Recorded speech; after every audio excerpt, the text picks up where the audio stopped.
I think debt's really powerful. Yeah. And let me explain it this way, because, and it links with your time and debt. It's all together, and it's inflation, right? So we've all seen recently there was a lot of inflation, like 9%. Like we had some pretty heavy inflation in the last couple of years. So I think everyone's aware of inflation. But even when it's not like that, inflation, the target is 2%. So even when inflation is not a lot, 2% every year compounds and is a lot. So if you own a property without debt, okay, let's say in 10 years' time it doubles, right? So let's say with inflation, like I don't even think it's because it's probably going to double in 10 years. Sure. But when it's doubled, the price of gas has doubled, the price of dinner's doubled, the price of everything's doubled. So you haven't really got ahead. You preserved wealth, right? It's better than having the money in the bank, because that money in the bank would have actually decreased in what you can buy. So you preserved, but you haven't got ahead. Now, that same scenario, you had this property that you bought with debt, okay? 30-year fixed debt. Now in 10 years' time, the value of the property's doubled, the value of the rent's doubled, and yes, the value, the price of gas and food is doubled. So everything else is doubled. Yep. So what hasn't doubled? Your debt. Your debt is fixed. It's fixed. And it's the same payment it was 10 years ago, right?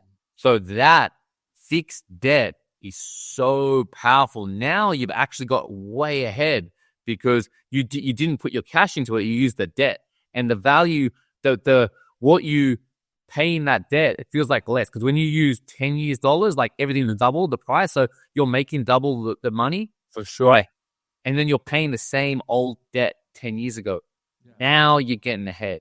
Yeah. And now that debt is also amortizing. Like you're paying you're not just paying the debt, you're paying the interest and the principal.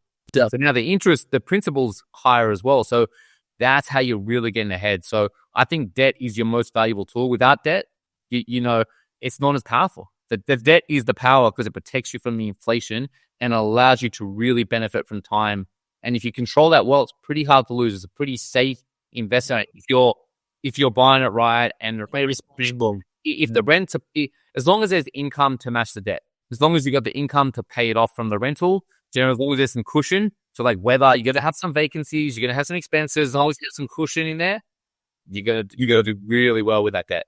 Yeah. I mean, and I love that you broke that down, because I think it's so important. And I feel like a lot of people don't understand this concept. And the way that I would break it down, like for my first property, where, I started off, I did 3.5% down. The property was worth at the time like $166,000, but I only needed to put about $16,000 to pretty much own an asset that's worth $166,000. That's as simple as I can make it. And like that's the power of debt.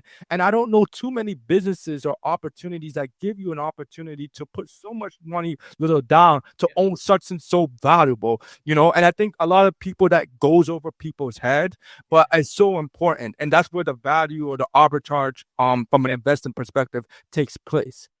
Exactly right. And in that scenario, right, you hold that for 10 years, it doubles. Yep. Now, like that cash you put down was so small. So when you get your return on investment, on your return on your cash on cash on return is huge, because you used the debt. And if you put all that money down, it would have doubled, but it wouldn't have been as exponential as yourself. Yeah, yes, sir. I agree. We're speaking the same